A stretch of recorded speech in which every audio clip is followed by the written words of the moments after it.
Bugün sizlere ister misafire sofranın ortasına böyle getirebileceğiniz görseli şahane, kokusu efsane, lezzeti ise dillere destan bir tarif ile geldim. Köfteli ratatouille, hatta Türk usulü ratatouille demek daha doğru olabilir bence. Ratatouille'de et olmuyor, daha çok sebzeler ince ince sıra sıra diziliyor. Fakat bizde et olmadan olmuyor bazen, biliyorsunuz. Aralara köfteleri koyarak tam Türk usulü bir ratatouille yapabiliriz diye düşündüm.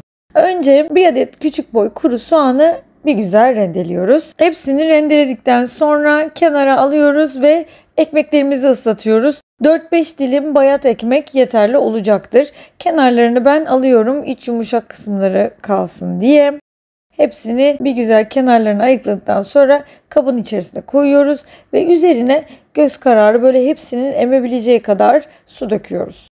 Böyle biraz bastırıp emmesine yardımcı oluyoruz ve biraz kenarda bekletiyoruz. Bu sırada çünkü diğer malzemelerimiz var. Onları hazırlayacağız. Daha sonra bu ekmekleri zaten sıkıp tekrar kullanacağız. Onlar kenarda beklerken bir avuç maydanozu küçük parçalar halinde kesiyoruz. Kabaca kesmeniz yeterli olacaktır. Çok iri kalmasın, küçük parçalar halinde olsun yeterli. Köftenin iç harcında kullanacağız. Ve rendelediğimiz soğanın üzerine maydanozları. Bakın suyunu da burada gösteriyorum. Emmişler iyice ama böyle hafif sıkıcı, bakın nasıl su çıkıyor. Hepsinin bütün suyunu sıkıyoruz ve ekliyoruz. Yarım kilo dana kıymayı koyuyoruz. Üzerine yarım tatlı kaşığı toz karabiber, 1 tatlı kaşığı paprika, 1 tepeleme tatlı kaşığı tuz ve ortalama 1,5 tatlı kaşığı kadar kekik. Beni biliyorsunuz, ben top kekik kullanıyorum. Elimde şu an en taze gelen o vardı. Onları da elinizde ezmeniz gerekiyor. Dağıtmanız gerekiyor. Dağıtarak bütün kekikleri içine ekliyoruz ve başlıyoruz yoğurmaya. Açık konuşacağım. Normalde eldivensiz ben pek yapamıyorum. Çok fazla rahat edemiyorum. Fakat elimde eldiven kalmadığı için direkt ellerimle girdim. Elinize eğer kıyma kuru gelirse arada su katabilirsiniz. Gördüğünüz gibi çok az su kattım. Ve iyice yoğurmaya, homojen haline getirmeye devam ediyoruz. Şimdi elimizde köfte şekillerini vereceğiz. Çok büyük ve kalın olmamasından gayret gösterin. Çok ince olursa çok çabuk kuruyabiliyor. Çok kalın olursa pişmesi sıkıntılı olabilir. O yüzden tam orta kararda yapmanız en ideali olacaktır. Bu arada köftenin harcını da vaktiniz varsa 30 dakika bir dolapta dinlendirebilirsiniz. Hem lezzeti daha yoğun olacaktır hem de soğuduğu için daha iyi form alacaktır. Köftelerimiz hazır. Şimdi sebzelerimize geçiyoruz. 5-6 adet kabağı dilimliyoruz. Ben gördüğünüz gibi soymadım. Dışının o yeşil rengini seviyorum.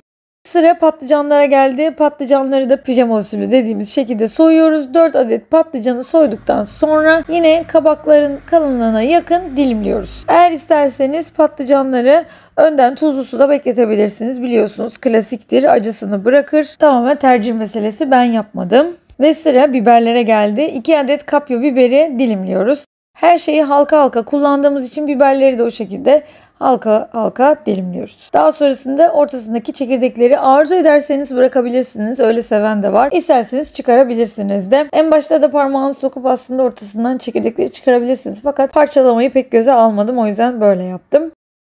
3 adet kuru soğanı yine dilimliyoruz. Hepsini aynı formda halka, yuvarlak şekilde dilimliyoruz. Sıra geldi domateslere. 4 adet domatesin tepelerini alıyoruz ve onları da aynı şekilde dilimliyoruz. Bu arada burada göreceksiniz, domateslerim ve soğanım ilk etapta yetmedi. Arada tekrar dilimledim. Ben ama adet olarak size en son halini söylüyorum. Yani sonradan eklediklerimi de katarak söylüyorum. Tabii ki kestiğiniz kalınlığa göre miktarlar da değişebilir. O yüzden elinizin altında 1-2 adet fazladan bulunması iyi olacaktır. Ve dizeceğimiz tepsimizi önden bir güzel fırçayla yağlıyoruz. Her yeri yağlıyoruz ki yapışma ihtimali pek olmasın, ki zaten sulu bir yemek olduğu için kolay kolay yapışmıyor, ama yine de yağlamak önemli. Ve bütün sebzelerimizle köftelerimizi sıra sıra dizmeye başlıyoruz. Domates, patlıcan, soğan, kabak, biber, köfte şeklinde ben dizdim. Arada bu dizilimler karışabilir. Boyutlara göre farklı dizebilirsiniz. Önemli değil. Her türlü sonda gördüğünüz gibi tablo gibi oluyor. Bu arada eğer arzu ederseniz aralara soyduğunuz diş sarımsakları böyle büyük büyük koyabilirsiniz. O da çok yakışacaktır. Benim sonradan aklıma geldi ki keşke aralara sıkıştırsaydım diye. Önden fırını bu arada 250 derecede ısıtabilirsiniz. 250 derecede pişireceğiz.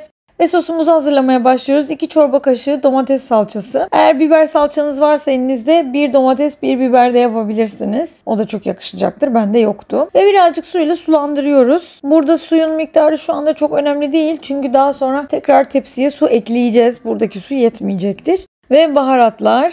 Yarım tatlı kaşığı toz karabiber, 1 tatlı kaşığı paprika, 2 tatlı kaşığı tuz, tepeleme tuz yeterli olacaktır. Yarım tatlı kaşığı granül sarımsak ve yine yaklaşık 1 tatlı kaşığı kadar kekik koyuyoruz.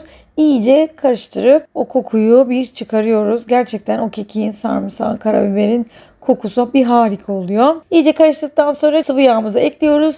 Yaklaşık yarım çay bardağı kadar sıvı yağ koyuyoruz. Ve şimdi sosumuzu üzerinde hepsini gezdireceğiz. Bütün sosu gezdirdikten sonra tekrar sıcak su üzerine ekliyoruz. Karıştırıp salçayı ziyan etmiyoruz. Kabın dibine kadar salçaları sıyırıyoruz. Tekrar dolduruyoruz. Ve yine yeterli gelmezse ekstra su ekliyoruz. Burada gördüğünüz gibi ben yine ekliyorum. Nereye kadar derseniz tabii ki taşacak kadar değil ama tepsinin böyle ucuna kadar yaklaşacak kadar koyabilirsiniz.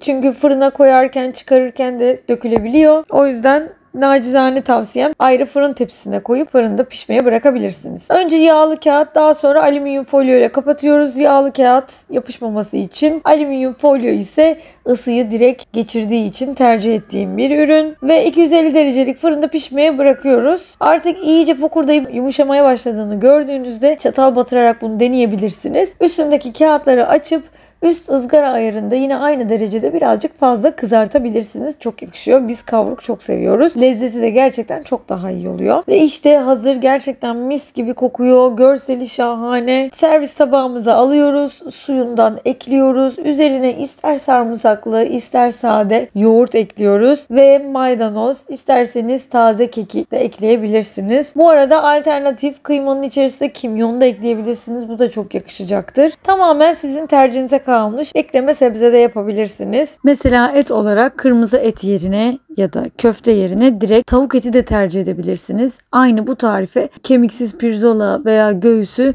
ince ince dilimleyerek önceden baharatlarla marineleyerek aralara koyabilirsiniz. O da çok güzel olacaktır. Ayrıca ekleme olarak bu tarifin yanına bol tereyağlı pirinç pilavı veya bulgur pilavı gerçekten çok yakışacaktır. Gördüğünüz gibi sade yoğurtla da çok güzel oluyor ama bilmiyorum, ben biraz pilavcıyım galiba. Pilava da çok yakıştırıyorum. Aklınızda olsun. Bu tarz eklemeli çıkarmalı yemekleri ben çok seviyorum. Genelde yemekleri de o şekilde yaparım zaten. Kafama göre bir şeyler ekleyip çıkartabilirim. Ve afiyetle yiyoruz. Bunun gibi farklı, lezzetli, pratik daha birçok tarif için kanalıma abone olmayı unutmayın. Bu tarifi beğendiyseniz videomu beğenmeyi, yaparsanız da yorumlara yazmayı unutmayın. Afiyet olsun.